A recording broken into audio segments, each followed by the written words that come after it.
සියලුම දෙනාට සුබ දවසක් කියලා ප්‍රාර්ථනා කරනවා. ඔන්න අපි අද ඔයගොල්ලොත් එක්ක කතා කරන්න බලාපොරොත්තු වෙන්නේ තවත් සරල මාතෘකාවක් පිළිබඳවයි. ඒ තමයි වලාකුළු. ඇත්තටම වලාකුළු කියන්නේ මොනවටද? අපි කතා කරමු වලාකුළු සම්බන්ධ වැදගත් තොරතුරු කීපයක්. රැඳෙන්න කියලා ආරාධනා කරනවා අපි සමගින්ම මේ වීඩියෝවේ අවසානයේ දක්වාම. ඔබ තාමත් අපිව subscribe කරලා නැතිනම් subscribe කරලාම එකතු වෙන්න කියලා මතක් කරනවා.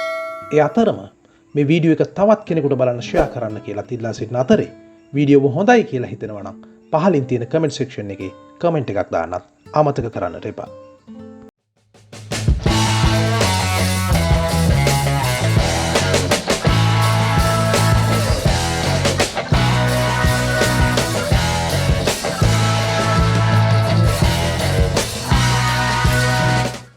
ඇත්තෙන්ම වලාකුළක් කියන්නේ මොකක්ද? ඒක අපිට සුළු ප්‍රශ්නයක් විදිහට පෙනෙන්න පුළුවන්. නමුත් තර්කානුකූලව කතා කළොත් ඒක සුළු ප්‍රශ්නයක් විදිහට සලකන්න බෑ. වලාකුළු කියන්නේ ජල වාෂ්පවල එකතුවක් කියලා හඳුන්වා දෙන්න පුළුවන් උනත් පුළුල්ව කතා කළොත් මිලිමීටර 0.004ත් 0.1ත් අතර ප්‍රමාණයේ කුඩා ජල බිඳිතිවල විශාල එකතුවක් විදිහට වලාකුළක් හඳුන්වා දෙන්න පුළුවන්.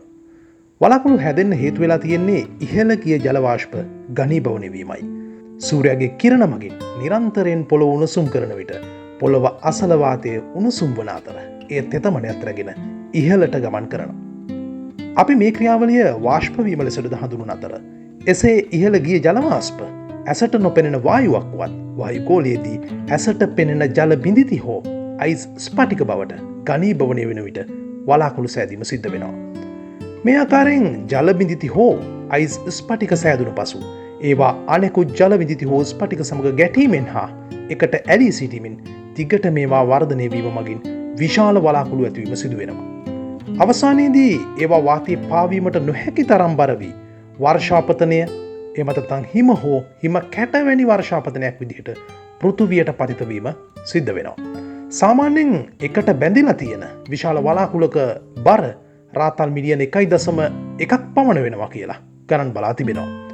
එතරම් බර වලාකුළක් වායුගෝලය තුළ ගුරුත්වාකර්ෂණය හමුවේ එල්ලිලා තිබෙන්නේ. එහෙමත් නැත්නම් පාවෙන්නේ කෙසේද යන ප්‍රශ්නය ඔබටත් ඇති වෙන්න පුළුවන්. ඉතින් වලාකුළු සාදන ජලාණු බරින් වැඩි වෙනකොට පෘථුවිය දෙසට ගමන් කරන්න පටන් ගන්නවා. ඒ කොහොම වුණත් සූර්යයෙන් ලැබෙන සූර්ය කිරණ හමුවේ පෘථුවිය නිරන්තරයෙන් රත් වීම හේතුවෙන් පෘථුවිය අවට ඇති උණුසුම් වාතය ඉහළට ගමන් කිරීම නිරන්තරයෙන් සිදු වෙන දෙයක්. එලෙස ජල වාෂ්ප ලෙස ඉහළට ගමන් කරන්නේ එහි ඝනත්වය අඩු වන නිසා. මේ අයුරින් ඉහළට තල්ලු වන උණුසුම් වායු තීරුව වලාකුළු වලට යටින් සිටීමෙන් ඒවාෙහි තබා ගැනීමට උත්සාහ කරන කුඩා ජලාණු සමග සම්බන්ධ වෙනවා. සාමාන්‍යයෙන් වලාකුළු වලට පැතලි පතුලක් තියෙන බව පර්යේෂකයන් පවසනවා. එම පතුල හරහා උණුසුම් වාතයේ ඉහළට එන අතර පහළට ගමන් කිරීමට සූදානම් ජලාණු සමග එකිනෙක සමග සම්බන්ධ වීම සිද්ධ වෙනවා. මේ ආකාරයෙන් නිරන්තරයෙන් පෘථුවියෙන් ජල වාෂ්ප ඉහළට ගමන් කිරීම මගින් වලාකුළු වර්ධනය වීමක්ද සිද්ධ වෙනවා. සාමාන්‍යයෙන් වලාකුළුක ඝනත්වයට වඩා අවට වායුගෝලයේ ඝනත්වය වැඩි වෙනවා. මේ හේතුවද වලාකුළු වල පාවීමට හේතුවක් වෙලා තිබෙනවා. සමහර කාලයට වායුගෝලයේ ඇති ජල වාෂ්ප අඛණ්ඩව ඝනීභවනය වීම හෝ සුළං සහිත කාලගුණික තත්ත්වයන් හේතුවෙන් වලාකුළු වල ඝනත්වය වැඩි වෙන්න පුළුවන්. මෙවැනි අවස්ථාවලදී වලාකුළු තව දුරටත් වායුගෝලයේ පාවීම සිදු නොවන අතර ගුරුත්වාකර්ෂණයේ බලපෑමෙන් වර්ෂාපතනයේ විදිහට බිමට වැටීම සිද්ධ වෙනවා. හොඳයි. අද දවසේ අපි වලාකුළු කියන්නේ මොනවද කියලා කතා කළා. ඇයි මේවා පාවෙන්නේ කියන කාරණේ පිළිබඳවත් කතා කළා. අපි ඉදිරියේදී වලාකුළු හා සම්බන්ධ තවත් කාරණා කීපයක් පිළිබඳව ඉදිරි වීඩියෝකින් කතා කරන්න බලාපොරොත්තු වෙනවා. අද දවසේ වීඩියෝව හොඳයි කියලා හිතනවා නම් අපිව subscribe කරන්න කියලාත් මතක් කරනවා.